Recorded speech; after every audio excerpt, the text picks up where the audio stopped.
Muy buenos días a todos. Primero que todo agradezco a la Junta Directiva de la Sociedad Dominicana de Hematología por la invitación.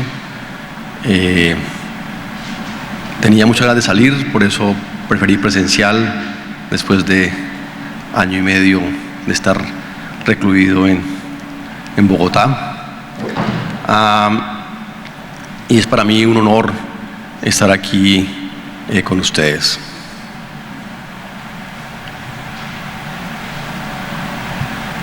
Por tu interés, vamos a hablar sobre la importancia del BCL2 en leucemia linfoide crónica. Ya el doctor Javier Muñoz ha mencionado algo al respecto. Las necesidades insatisfechas que tenemos en leucemia linfoide crónica con las terapias disponibles, el papel del venetoclax en leucemia linfoblástica crónica, linfocítica crónica, recaído refractario, primera línea, y las nuevas, lo que se viene en primera línea.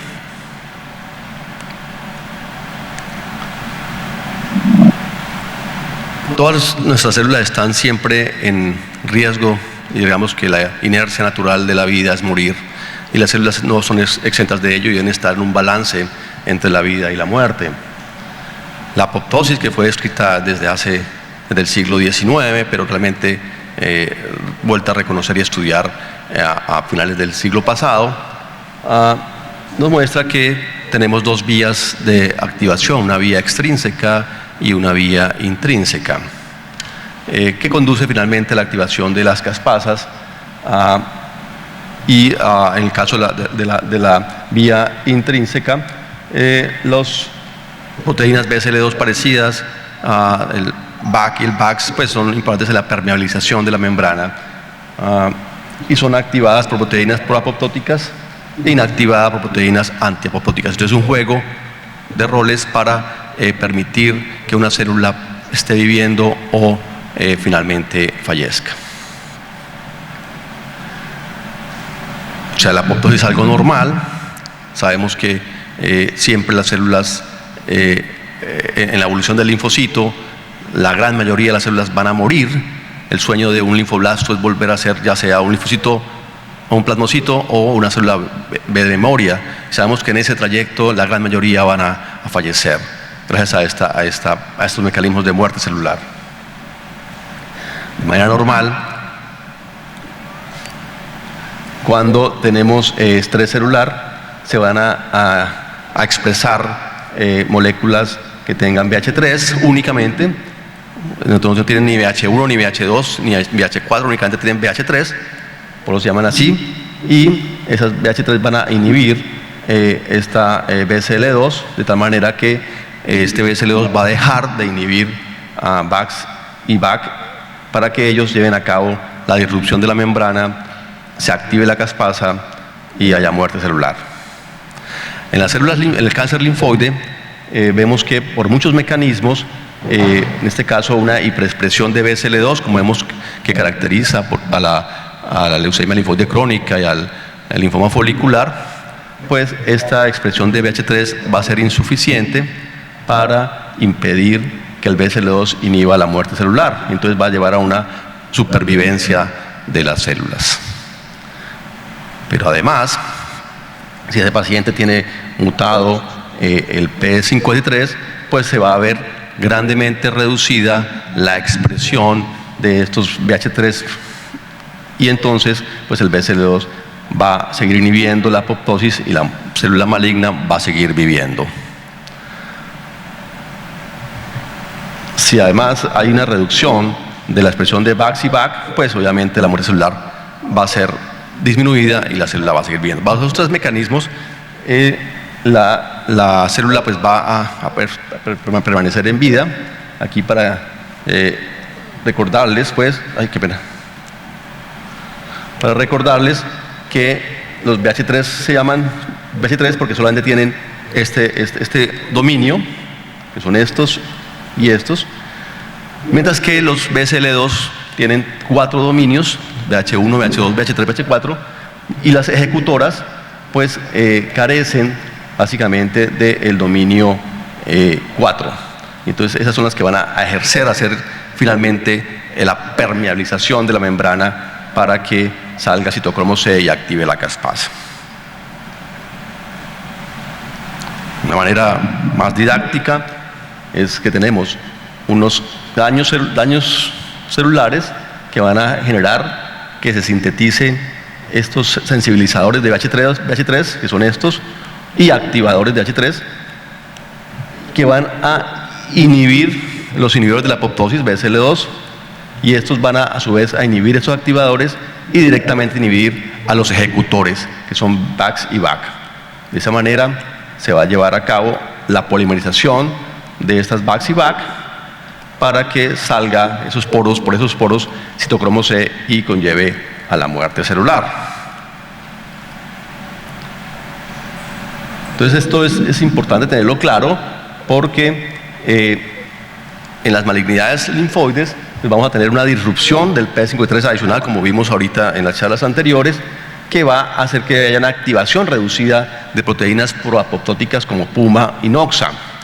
Va a haber una sobreexpresión de BSL2, ya sea por translocación en caso del linfoma folicular, pero en el LLC pues lo que sabemos es que lo que hay es una hipometilación del promotor del gen de BSL2 y una downregulation de MIR 1516 que va a darle, pues que es el encargado de destruir ese RNA mensajero del BSL2, pero como está disminuido, pues el BSL2 se va a expresar más.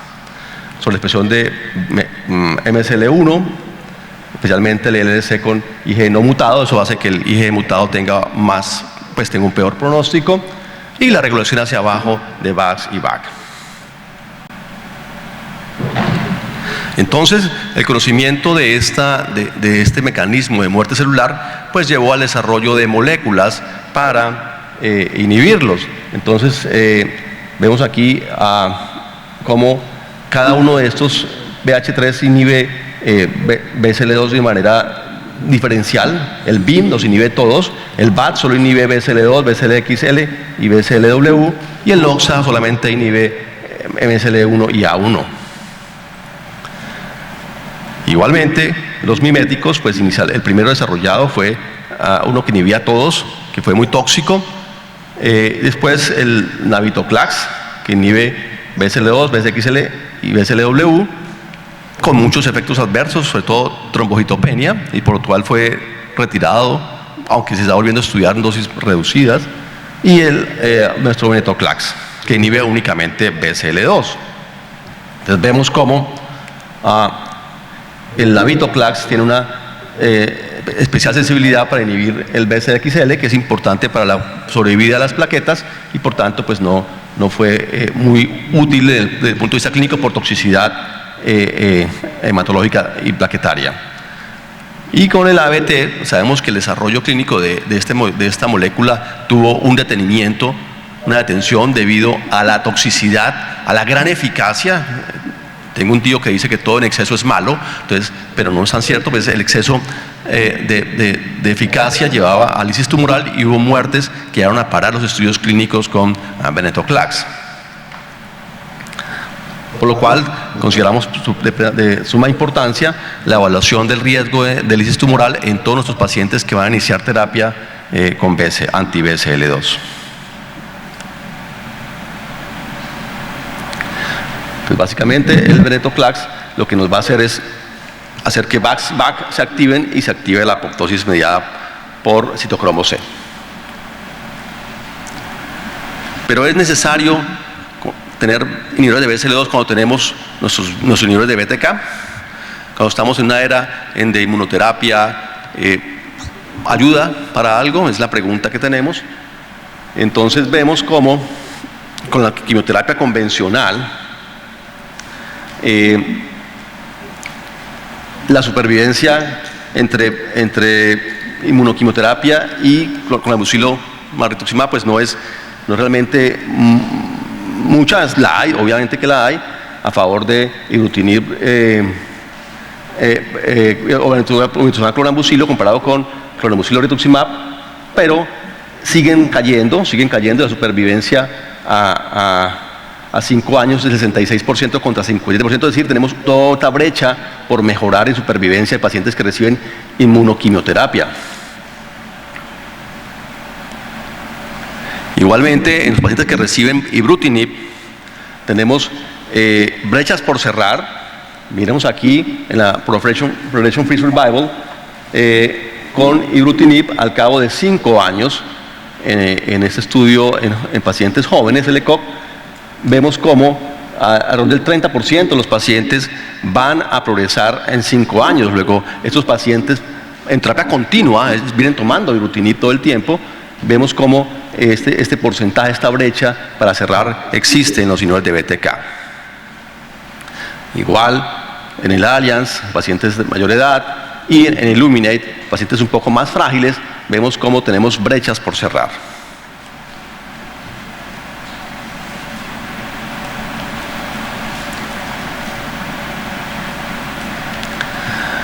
Pero además, en pacientes que tienen decisión 17P, sabemos que, como ya mostramos en las charlas anteriores, que hasta un 50% van a progresar al cabo de 7 años. Luego tenemos esta brecha también por cerrar. Y el problema de los inhibidores de tirosina quinasa, de Bruton quinasa, es que se requiere su uso continuo. No producen respuestas profundas, es decir, la respuesta molecular no es en un dígito, y requieren ese uso indefinido, que va a generar unos costos a cualquier sistema de salud.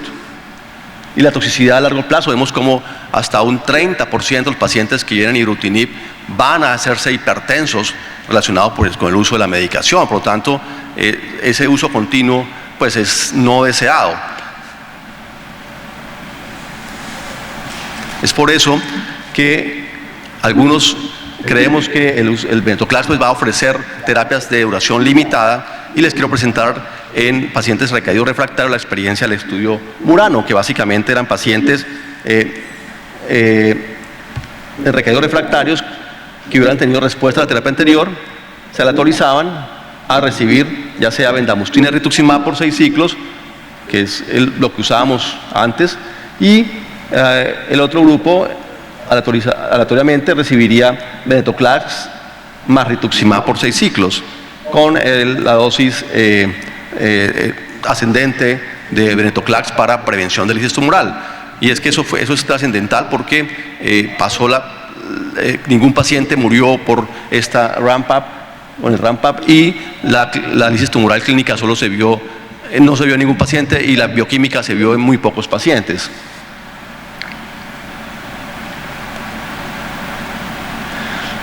Y en los seguimientos a largo plazo hemos visto cómo un gran porcentaje de los pacientes pues lograron completar los 24 meses de tratamiento y pudieron estar libres de medicación. Entonces, esa es la tabla número 1 de todos los estudios. Pues vemos ahí que son pacientes de edad avanzada, con presencia de mutación P53 en uno de cada 4, 25% más o menos, y muy igual la distribución entre el BR y el bendamustine rituximab. Muy pocos pacientes realmente habían recibido terapia de inhibidor de BTK. Luego, esta información nos toca extrapolarla a los pacientes que tengan BTK inhibitor y que reciban ahora anti-BCL2. Que encontramos a los 48 meses como hay una clara diferencia en supervivencia libre de progresión en los pacientes que reciben BR. Tengan en cuenta que estos pacientes aquí terminan el tratamiento y veamos cómo comienzan a recaer, a ir progresando, y se mantiene más o menos alrededor de un 40% que van a estar libres de tratamiento ya a casi 5 años. Entonces, lo que vemos es que es factible la terapia finita de 24 meses de rituximab más venetoclax en pacientes con leucemia linfoide crónica recaídos refractarios, pero vemos como tal vez esa suspensión no sea adecuada para todos los pacientes, porque van a recaer un porcentaje importante sin la terapia. Y eso es importante porque cuando uno ve las curvas de ibrutinib y van cayendo también en el tiempo y ven las curvas de terapia finita, es importante tener en la mente claramente que los pacientes que recaen con terapia finita ya no están recibiendo tratamiento. Y eso pues es una ventaja para ellos. Y ese beneficio se vio en todos los subgrupos de pacientes.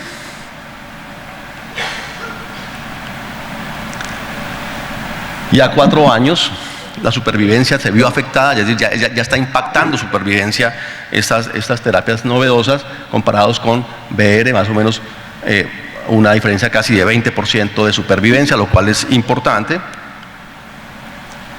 Y en un seguimiento de este año, en el ASH, del año pasado, se vio cómo podíamos predecir qué pacientes iban a recaer o a progresar de la enfermedad después de recibir terapia finita con venetoclax rituximab. Entonces, en este estudio del doctor Kader, vemos cómo los pacientes que no hayan logrado una mínima residual negativa, que tengan factores citogenéticos de alto riesgo y que tengan lesión de IGTP, tienen un riesgo elevado de recaer y por tanto tal vez esos pacientes no son tan candidatos para recibir la terapia limitada y deberían tal vez, no lo sabemos, continuar con tratamiento. Las respuestas claramente diferenciales y la evaluación de la mínima residual, que es importante. Todo en hematología se está volcando a la valoración de los factores de riesgos pretratamiento y la valoración de la respuesta temprana. Lo vemos en leucemia linfoblástica aguda, lo vemos en leucemia amiloide aguda, lo vemos también en leucemia linfoblástica crónica. El paciente que tiene una mínima residual negativa le va mucho mejor que quien no la logra. Y estos estudios no son ajenos a esto.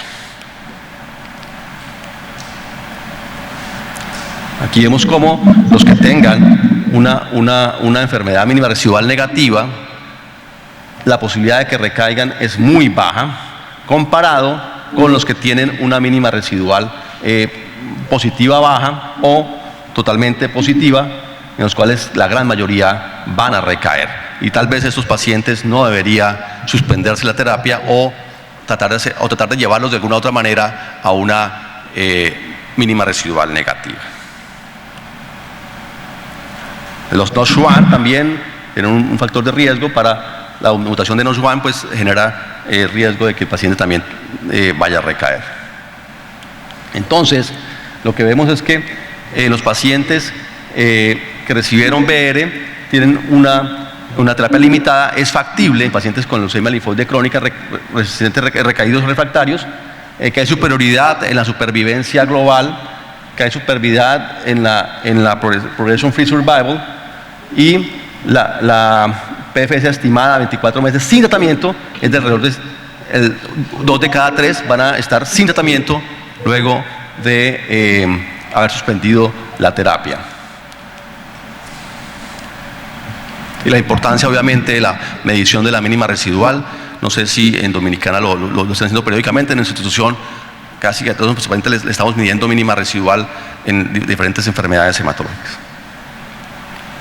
Ahora vamos a hablar de la primera línea, y pues obviamente el CCL14 que ustedes conocen, pero para resumirlo, pues son pacientes con comorbilidades, CIR mayor de 6, una deposición de creatinina mayor de 70, que fueron aleatorizados a recibir venetoclax en dosis ascendentes, más obinutuzumab, el primer día 100, el segundo día 900, después el día 8 y 15, 1000 miligramos, y luego el primer día 1000 miligramos. O el esquema de lorambucilo o obinutuzumab, con una primary endpoint de progression free survival, publicado en New England Journal de 2019 y después actualizado el año pasado en Lancet Oncology. Básicamente vemos una población obviamente con menor lesión de IGTP, porque es primera línea, comparado con los que tenían los del Murano. Y vemos cómo La supervivencia libre de progresión está claramente diferenciada entre los que recibieron venetoclax o obinutuzumab comparado con los que recibieron obinutuzumab clorambucilo, con una mediana no alcanzada en el grupo de obinutuzumab, perdón, y versus 74% en el grupo de 36.4% del grupo de clorambucilo o obinutuzumab. Es decir, claramente es una terapia ventajosa y limitada, únicamente un año de tratamiento, pues 15 meses de tratamiento realmente, y la progression free survival a 4 años era casi el doble, 74% contra 35%. Sin embargo, la supervivencia, todavía por el seguimiento tan corto, todavía no se ha visto diferencias, en parte porque estos pacientes eran rescatados con el otro brazo. Y hay opciones terapéuticas importantes. Importante lo que decíamos de P53, vemos cómo los pacientes que tengan mutación de P53 les va un poco peor con esa suspensión de tratamiento. O sea, eso no quiere decir que el venetoclax no funcione, sino que tal vez la terapia finita no sea adecuada para estos pacientes con deleción de ICTP. Vemos que la respuesta es de lejos mucho más profunda con venetoclax o obinutuzumab comparado con clorambucilo o obinutuzumab, y que se mantiene en el tiempo. La enfermedad residual, este verde, obviamente se va perdiendo en el tiempo a la medida que los pacientes ya no reciben terapia, pero se mantiene al cabo de 4 años. Todavía hay un gran porcentaje de pacientes que logran una mínima residual. Recuerden que con ibrutinib, en los seguimientos a más largo plazo, pues va aumentando la mínima residual negativa, pero el máximo estudio llega al 30%. Esto no es exento de complicaciones.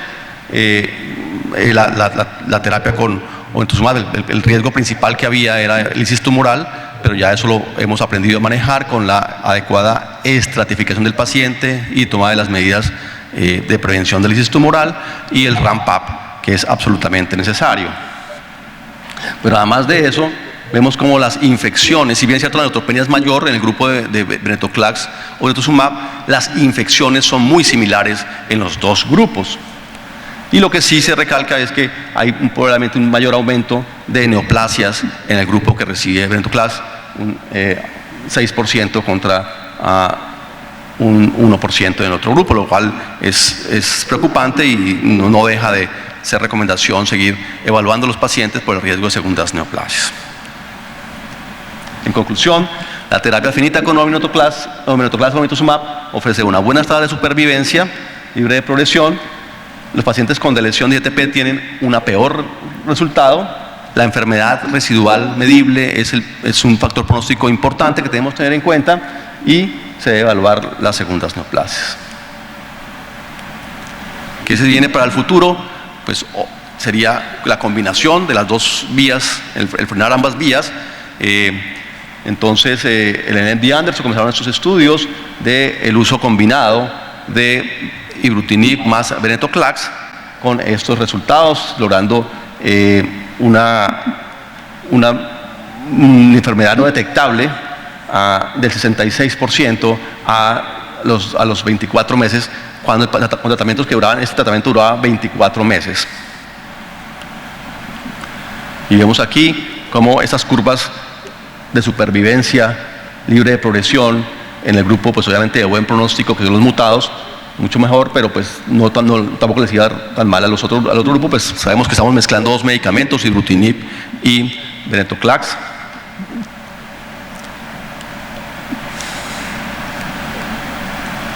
El Captivate, que tenemos los primeros datos, pues es un estudio que va a usar ibrutinib más venetoclax y guiar la terapia de acuerdo a la presencia de mínima residual. Entonces, en pacientes de novo con enfermedad activa, menor de 70 años, vamos a comenzar con 3 meses con ibrutinib, 420 miligramos día, y posteriormente vamos a agregar venetoclax, 400 miligramos día, y según el grado de respuesta, pues vamos a tener, si está respuesta de mínima residual negativa, pues lo vamos a aleatorizar y se confirma, se va a aleatorizar a placebo o a ibrutinib, para ver si ese mantenimiento con ibrutinib pues da mayores beneficios. Si la mínima residual no es negativa o no se confirma esa negatividad, entonces lo que vamos a hacer es ya sea dejar el ibrutinib o continuar con ibrutinib venetoclax. Que vemos 100% de supervivencia libre de progresión. El grupo que recibió ibrutinib, estamos en el grupo de los que tenían confirmado mínima residual negativa. 100% al cabo de 24 meses seguían sin evidencia de la enfermedad, de progresión de la enfermedad. Y muy pocos con placebo habían progresado, o sea, 100% versus 95%, o sea, 1 de cada 20 iba a progresar sin mantenimiento con ibrutinib. Eso nos prueba que la terapia finita es una opción para tener en cuenta en los pacientes que logren una mínima residual negativa, usando la combinación de ibrutinib con venetoclax. En los que no lograban una respuesta molecular sostenida, pues vemos como el mantener el ibrutinib venetoclax pues ofrece una mayor probabilidad de que logre una respuesta molecular profunda. Entonces se comprueba que la terapia con ibrutinib venetoclax es una opción importante, con unas tasas de respuesta del 90% para mínima residual, y nos va a mantener una supervivencia muy buena en ese grupo sin tratamiento posterior. En el otro grupo pues probablemente esperaremos los resultados más profundos y veremos los resultados de otros estudios que están evaluando lo mismo, como el NSRI FLAIR, el CLR10, que tiene pacientes también jóvenes que van a aleatorizar entre quimioterapia, porque para Estados Unidos de pronto la quimioterapia ya no es una opción, pero para nosotros en Latinoamérica y en países de no tan altos ingresos, inclusive para Europa, vemos en las guías ESMO sigue estando el FSR, es una opción. Tengo un caso de un paciente joven de 42 años con gran bulto tumoral y que ya después de observarlo un buen tiempo, mutado, FISH negativo, Notch negativo, y eso de que no, convérsalo con el paciente y lo que el paciente prefiera, eso hice, y el paciente prefirió obviamente el venetoclax o obinutuzumab, pero cuando llegó el asegurador, digo, no, muy bonito, muy chévere, yo no se lo cubro. Entonces, pues fue necesario, dado que era un paciente que podría tener beneficio con RFC, pues le dimos RFC y ahora está en remisión profunda, mínima residual negativa, y probablemente ahí el tener el contexto de dónde estoy ejerciendo, porque tal vez si bien estas terapias venetoclax o obinutuzumab pues ofrecen la ventaja de no tener quimioterapia y ser tratamientos cortos, el FCR también es un tratamiento corto, 6 meses, con más toxicidad hematológica sin duda, y infecciones, y tal vez neoplasias, pero el otro también, vimos que el otro también es muy barato comparado con y es una opción, sigue siendo una opción importante en nuestros países latinoamericanos. Y vemos cómo en este estudio se mantiene esa rama vigente.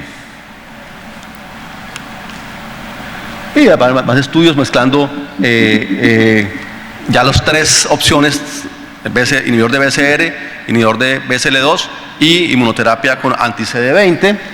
Entonces, pues esas tripletas, pues miraremos a ver si son mejores o no realmente que las dupletas. El tiempo nos lo dirá. Aquí tenemos unos datos preliminares que parecen muy buenos, pero hay que esperar el tiempo, y el estudio CLR13 tal vez nos va a ayudar a responder a ciertas preguntas. En conclusión, vemos que la terapia anti-BCL2 en el LC ofrece grandes ventajas y de tratamiento finito, con respuestas profundas, que podrían ser importantes tener en cuenta, sobre todo en nuestro medio, que también el ibrutinib, pues, cuando uno suma el costo del ibrutinib, por lo menos en Colombia, del ibrutinib contra el costo de venetoclax a obinutuzumab, por 12 meses comparado con 5 años, pues vemos que la diferencia es importante y económicamente tal vez sea más costo efectivo dar tratamientos finitos. Sin embargo, ojo, que lo finito no es para todo el mundo. Hay que ver si el paciente tiene una lesión de IGTP, probablemente no va a ser candidato para terapia finita, o si el paciente tiene una mínima residual positiva, probablemente tampoco lo sea para terapia finita. Muchas gracias.